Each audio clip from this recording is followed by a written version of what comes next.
Cartoleiros e cartoleiras, tudo bom com vocês? Senhor Alexandre Pato, senhor Renato Cajá, com vocês está tudo bem também?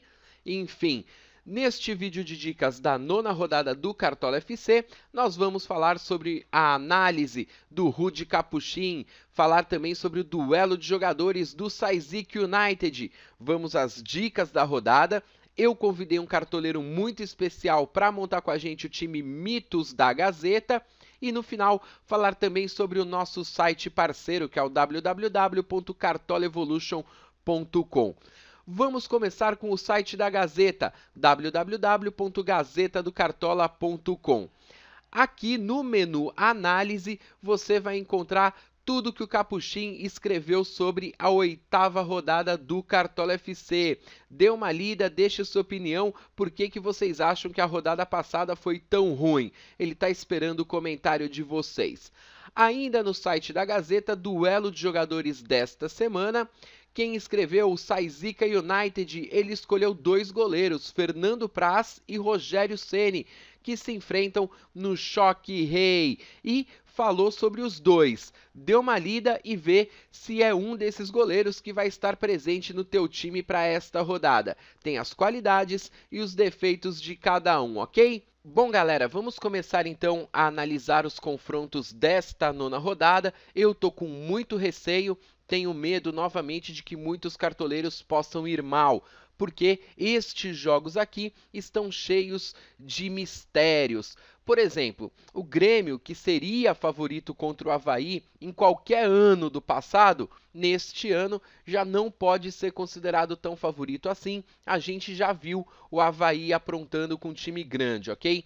Chapecoense Sport seria o líder do campeonato contra a nona colocada. Enfim, o Sport é favorito? Não sei mais. A Chapecoense joga muito bem quando joga na Arena Condá.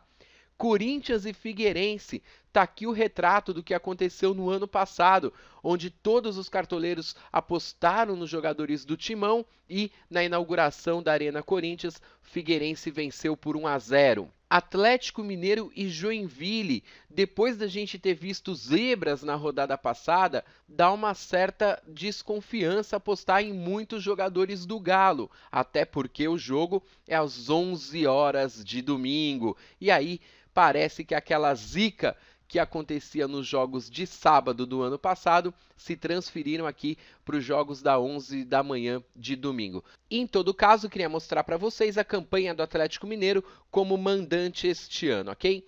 Ganhou do Fluminense de 4-1, mas foi numa nega-rincha, certo? Em Brasília. Ganhou de 3-0 do Vasco no Estádio Independência. Perdeu de 3-1 para o Cruzeiro no Estádio Independência e empatou por 2-2 com o Santos também no Estádio Independência. E, enquanto isso, o Joinville perdeu todos os jogos que fez fora de casa. Ou seja, o Atlético Mineiro é favorito contra o Joinville, se perder vai ser zebra, porém nada impede de que o jogo seja 2-1, 3-1, 4-1, 5-1. A questão é, Joinville vai fazer um gol no Atlético Mineiro ou não vai fazer? E aí que volta toda aquela preocupação de perder ou não o saldo de gols com alguns jogadores do Galo para esta partida. Palmeiras e São Paulo, que é clássico, e eu sempre digo que é melhor a gente estar evitando os jogadores deste confronto aqui, então imagina o quanto equilibrado que não vai ser. Ponte Preta e Atlético Paranaense, outro jogo muito perigoso. A Ponte Preta, nos seus domínios, teria tudo para ganhar do Atlético Paranaense, porém caiu de produção, perdeu a invencibilidade na rodada passada. E o Atlético Paranaense não conseguiu ganhar do Coritiba na rodada passada. Coritiba e Cruzeiro, o Cruzeiro também seria favorito, sem dúvida alguma, porém perdeu dentro de casa na rodada passada para a Chapecoense. Goiás e Fluminense, um jogo muito equilibrado na minha opinião, bem como Vasco e Flamengo por se tratar de clássico, até porque na tabela de classificação do campeonato, o Flamengo ocupa a 17ª posição e o Vasco a 20ª. E Inter e Santos, outro jogo muito equilibrado. Na minha opinião, o Inter seria favorito, porém, se tem um time que tem bons jogadores no campeonato que fazem a diferença, como Ricardo Oliveira, Giovani, Lucas Lima, né? Esse time aqui é o Santos, podendo também então aprontar para cima do Inter. Agora, não dá para a gente ficar se baseando em coisas do passado, em traumas, na hora de montar o nosso time. Infelizmente, vamos ter que contar de novo com jogadores do Corinthians, do Atlético Mineiro, talvez um ou outro jogador de Palmeiras e São Paulo, bem como de Chapecoense e Sport, também do Grêmio, ok? Essa é a minha opinião. Mas a gente também vai estar analisando não só a situação do time, e sim jogador por jogador. De repente a gente vai pegar um time onde o jogador costuma se destacar tanto nas vitórias como nas derrotas, pode ser uma boa tá colocando ele nesta rodada, ok? Vamos começar então pelos goleiros. Bom, deixei minha tela aberta nos goleiros por ordem de defesas difíceis, porque eu acho que vai ser muito complicado a gente analisar goleiro nesta rodada pensando somente em saldo de gols. Separei 7 goleiros para falar um pouquinho sobre eles, ok? O primeiro deles, Marcelo Lomba. Já foram 8 jogos disputados no campeonato e 19 defesas difíceis. Ou seja, é um goleiro que mesmo se tomar gol, dá para contar com defesa difícil, certo? Renan do Goiás, mesma situação do Marcelo Lomba. Na minha opinião, é uma boa opção também para esta rodada. Ele começou muito bem no Cartola, deu uma caída e agora voltou a subir. Já são 14 defesas difíceis em 8 jogos. Cássio do Corinthians. O Cássio não tem feito muitas defesas difíceis, não é um goleiro que pontua muito bem no Cartola, porém, por conta do favoritismo com o Figueirense, acaba sendo uma opção. Fernando Praz e Rogério Ceni vão se enfrentar no Clássico. E aí eu peço para que vocês leiam a análise do Saizika United Duelo de Jogadores, ok? Danilo Fernandes do Sport, acreditando em valorização. Então, para a galera que perdeu muitas cartoletas na rodada passada, o Danilo vem de menos 2,3. Vitor, do Atlético Mineiro, é um goleiro que também é muito instável no Cartola, não fez pontuações altas ainda este ano, a maior dele foi na rodada passada, mas se você acredita que o Galo não vai tomar gol do Joinville, aí ele passa a ser uma opção para o seu time, ok? Qualquer outro goleiro para ser escalado nessa rodada vai da opinião de vocês. Se vocês acham que tem algum aqui que eu não falei e que vocês julgam que é bom, deixem seus comentários aqui no YouTube para a gente debater, ok? Chegamos nas laterais e, na minha opinião, para esta rodada, a lateral é a posição mais difícil para ser escalada, porém, eu separei alguns nomes aqui para a gente debater. Um deles da Ponte Preta, ou o Rodney ou o Gilson. Os números do Rodney são bem melhores do que o Gilson, principalmente porque ele tem 4 assistências, enquanto o Gilson não tem nenhuma. Nos demais quesitos, eles se equivalem. Roubadas de bola, um tem 13, outro tem 12, até finalizações são bem parecidas. Só que o Rodney custa 22 cartoletas, enquanto o Gilson custa só 13. Mesma coisa acontece no Corinthians entre Edilson e Wendel, 2 laterais reservas, de Fábio Santos e de Fagner. Fábio Santos foi vendido e o Fagner está suspenso por causa do cartão que tomou. O Edilson tem uma média melhor do que o Wendel, é mais caro também, só que atuou alguns jogos a mais e nos jogos que ele atuou, ele saiu com saldo de gols, ok? Então fica aqui também uma opção para quem considera o Corinthians grande favorito contra o Figueirense. Colocando por ordem de média de pontos, 2 laterais me surpreendem aqui ao aparecer nas primeiras colocações. Um deles, o Carlos César, do Atlético Mineiro, ele tem média de 6,40, mas só jogou uma partida e saiu com saldo de gol, por isso que ele tem essa média boa. E o William, lateral do Inter de Porto Alegre, se destaca por conta das roubadas de bola e também do saldo de gol que ele saiu em 2 jogos dos 3 que disputou. Sabe aqueles nomes que a gente não conhece, não são medalhões e que de repente pode pintar como uma surpresa bacana? Tá aqui o William ou o Carlos César, ok? Agora cuidado, não acho que o William sai com saldo de gols do jogo contra o Santos, ok? Tomem cuidado também com alguns jogadores que eu vou citar. Por exemplo, Denner Assunção. fez uma ótima pontuação na rodada passada por causa do saldo de gols, mas se não repetir a mesma atuação, tende a desvalorizar. Outro jogador que vocês devem ter um sinal de alerta ligado, Apodi da Chapecoense. Já tomou cartão vermelho no campeonato e vem com pontuações muito baixas, ok? E para finalizar, tem o Douglas Santos do Atlético Mineiro, que eu recomendo para essa rodada se você já não for com muitos zagueiros e laterais do Galo.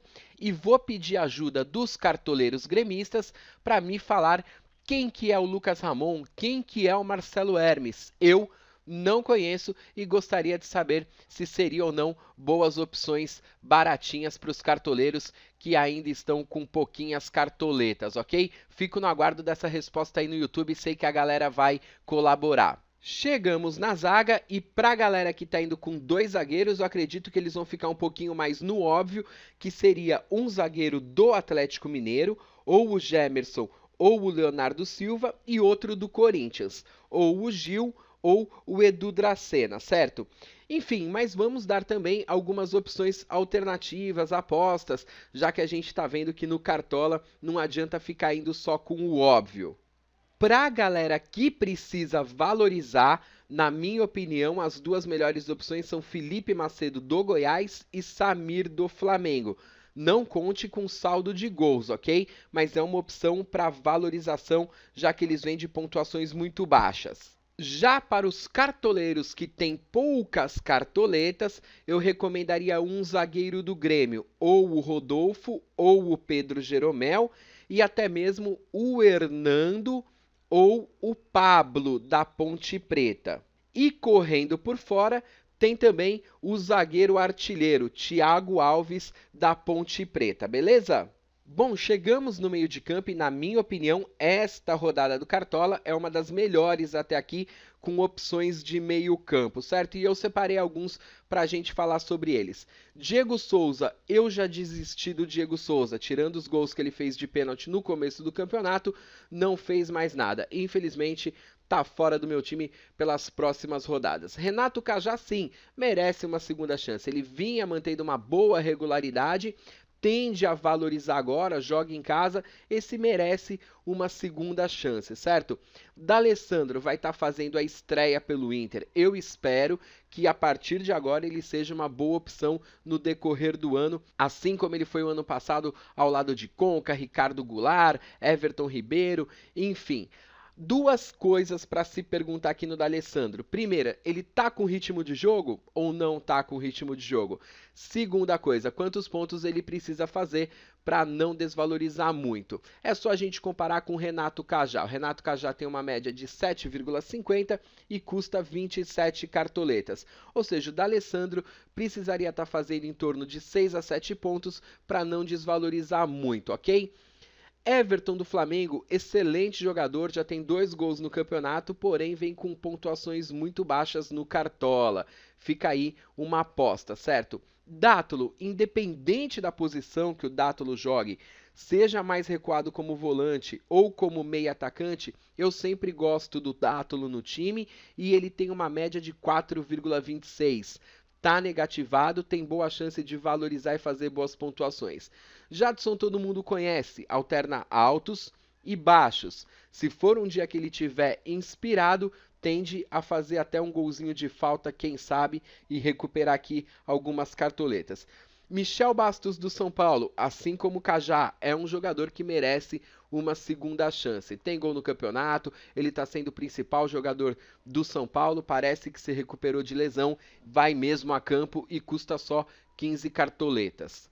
Juliano do Grêmio, diferente do ano passado, esse ano o Juliano está muito bem no Cartola. Já fez 3 gols e é uma alternativa bem bacana para essa 9ª rodada também, mesmo jogando fora de casa. Mais alguns jogadores que eu separei aqui no meio de campo para falar sobre eles. Renato Augusto, uma opção para quem prefere ele do que o Jadson, certo?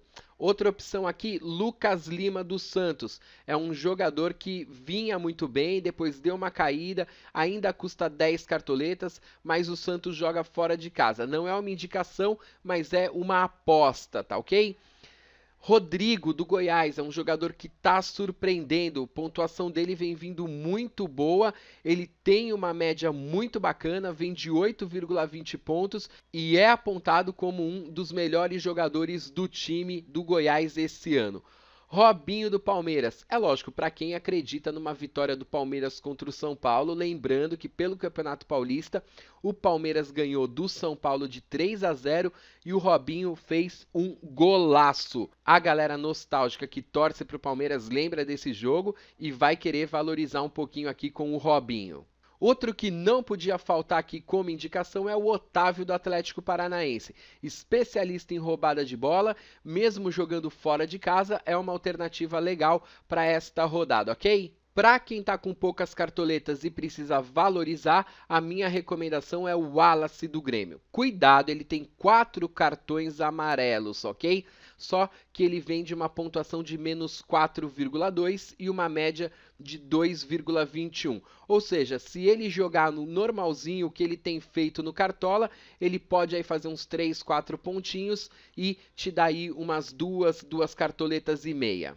Chegamos no ataque e que cara que a gente tem para ficar indicando alguém depois do que aconteceu na rodada passada, que quem foi o mito foi o Kempis com 22 pontos. Mas enfim, vamos seguindo os números, as estatísticas, as tendências e o pouco conhecimento que a gente tem de cartola e de futebol.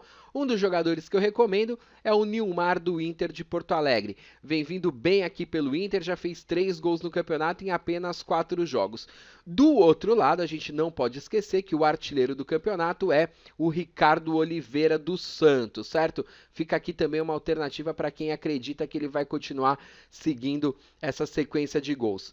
Para o lado do Goiás, Bruno Henrique, na minha opinião, é um pouco melhor do que o Eric para essa rodada. Primeiro porque ele já vem embalado, tem 2 gols, uma média legalzinha no Cartola, não deve ser expulso de novo. Já o Eric, só para terminar de citar aqui a parte do Goiás, ele tem uma média muito baixa, não vem repetindo as atuações que ele teve no ano passado e por isso tinha sido até afastado pela presidência do time, certo? Falando agora do Corinthians, o Wagner Love não é um Paulo Guerreiro, mas é a melhor opção que a gente tem no ataque do Timão. Também tem algumas alternativas válidas. Edmilson da Chapecoense é um tiro no escuro. Luiz Fabiano, infelizmente, é um artilheiro, porém a gente sabe que toma cartão amarelo, fica impedimento, ter muita cautela. Eduardo da Silva, para mim, é um jogador válido para essa rodada, principalmente se o jogo aqui for bem movimentado. Eduardo da Silva acaba sendo a melhor opção de ataque entre os dois times. Para quem já vai com alguns jogadores da Ponte Preta em outras posições, eu não recomendaria também um atacante da Ponte, certo? Agora, para quem está evitando jogadores da Ponte Preta nas outras posições e sobrou uma no ataque, o Birubiru tem melhor média do que o Diego Oliveira e do que o Felipe Azevedo. No Avaí, o Anderson Lopes fez um gol na 7ª rodada, o André Lima na 8ª. Se você não bota fé no Grêmio, aí aqui sobra uma alternativa também, uma aposta, um tiro no escuro. Não sobrou muitas cartoletas para jogador de ataque? Tem aqui o Lisandro Lopes como uma alternativa ao invés do Nilmar, ou até mesmo o Ananias da Chapecoense, para quem acredita num bom desempenho na Arena Condá. E apesar do São Paulo ser o vice-líder do campeonato, tá melhor do que o Palmeiras, o Rafael Marques é um jogador bem regular para o Cartola e já tem 3 gols no campeonato, certo? E para finalizar esta parte aqui das dicas, chegamos nos técnicos e a melhor opção acaba sendo mesmo o Levir Coupe. A gente considera o Galo favorito contra o Joinville. Chegamos nos técnicos e para quem já está achando mesmo que o Atlético Mineiro é o grande favorito da rodada, aí vai ter que terminar colocando o Levir Coupe. Agora, para quem acha que não quer arriscar tanto assim em tantos jogadores e mais o técnico do Atlético Mineiro, aí sobram algumas alternativas como Guto Ferreira da Ponte Preta ou até mesmo Diego Aguirre do Inter de Porto Alegre e uma opção mais baratinha, o Vinícius Eutrópio da Chapecoense, beleza? O time Mitos da Gazeta na rodada passada fez 43,76 pontos, foi escalado pelo Capuchin e agora eu vou chamar um cartoleiro para escalar este time aqui que está com 163 cartoletas. Eu convidei um cartoleiro que é mito. É o Rafael, cartoleiro do time Jorada FC. No campeonato de times da Gazeta do Cartola, o time dele está na terceira divisão, no grupo G, e até agora é o único time que das 8 partidas que disputou, ganhou todas. Rafael, parabéns pelo desempenho, agradeço por ter aceitado o convite de participar com a gente desse vídeo e vou pedir para que você se apresente. Boa noite, Michel. Meu nome é Rafael Correia. Eu sou cartoleiro do time Jorada FC. Eu moro na cidade de Campos dos Goytacazes, estado do Rio de Janeiro. Eu torço pro Flamengo. Rafael, o campeonato da Gazeta é diferente do Cartola? Tipo, dá uma emoção a mais? Você tá gostando de participar? Como que você tá avaliando o campeonato de times da Gazeta do Cartola? Eu tô achando bem legal, eu tô acompanhando as rodadas, mas eu mais acompanho mesmo a terceira divisão, né? Que é a equipe que estamos disputando, né? Bacana. Montou o time Mitos da Gazeta pra gente? Isso aí, montei. Vamos ver o que vai dar. Bom, o time Mitos da Gazeta tem 163 cartoletas e agora a gente vai acompanhar qual que é o time que o Rafael montou. Manda o time, Rafael. Eu montei na escalação 3-4-3. No gol ficou o Danilo, da Chapecoense. Na zaga, Rodolfo, do Grêmio. Leonardo Silva, do Atlético Mineiro. Edu da Sena, do Corinthians. No meio de campo, eu coloquei o Dátolo, do Atlético Mineiro. O Giuliano, do Grêmio. E Renato Augusto, do Corinthians. E também o Camilo, também da Chapecoense. No ataque, eu botei Thiago Ribeiro, do Atlético Mineiro, Ananias, da Chapecoense, Wagner Love, do Corinthians, e o técnico eu botei Levi Coupe, do Atlético Mineiro. Você está considerando então o Atlético Mineiro bem favorito contra o Joinville, Corinthians favorito contra Figueirense e a Chapecoense favorita também. É isso mesmo? Tá com medo de dar alguma zebra que nem deu na rodada passada? Tá uma rodada difícil, né? Porque os melhores do campeonato estão jogando fora de casa, como assim como o São Paulo e também o líder, que é o Sport, que também está jogando fora de casa contra o Chapecoense, mas o Chapecoense tem um time mais centradinho, eu acho que é um time melhor para a rodada. Agradeço então por você ter aceitado o convite para ter montado o time Mitos da Gazeta. Desejo boa sorte para você no campeonato, boa sorte para o Mitos da Gazeta. Um abraço para toda a galera que mora aí na sua cidade e deixo o espaço aberto para você mandar também um abraço para quem você quiser. Bom, manda um abraço para a galera da Cetis FC, que é a galera lá do trabalho. Todo mês a gente bota um dinheirinho aí na conta para gerar mais conflito, para deixar a rodada mais emocionante. Para a galera de Campos dos Goytacazes do estado do Rio e toda a galera da Gazeta do Cartola. Para finalizar o vídeo de dicas, vamos fazer uma visita ao site do nosso parceiro Cartola Evolution. São vários quadros que eles têm no ar, que vão lançando na sexta-feira, no sábado pela manhã. E hoje nós vamos conferir o Mitos da rodada número 9. Na opinião deles, quais são os jogadores que têm tudo para mitar? Um deles aqui, ó, Marcelo Lomba da Ponte Preta. Gemerson, do Atlético Mineiro. Edilson, lateral do Corinthians. Renato Cajá, da Ponte Preta. Lucas Prato, do Atlético Mineiro. Levir Coupe, também do Galo. Fica aqui então a sugestão do Cartola Evolution, jogadores que eles recomendam para que você coloque no seu time e busque aí ótimas pontuações. Um abraço para a galera do Cartola Evolution. E assim chegamos ao final deste vídeo. Desejo a todos vocês uma ótima rodada, melhor do que a rodada passada. Um abraço da Gazeta do Cartola. Fui!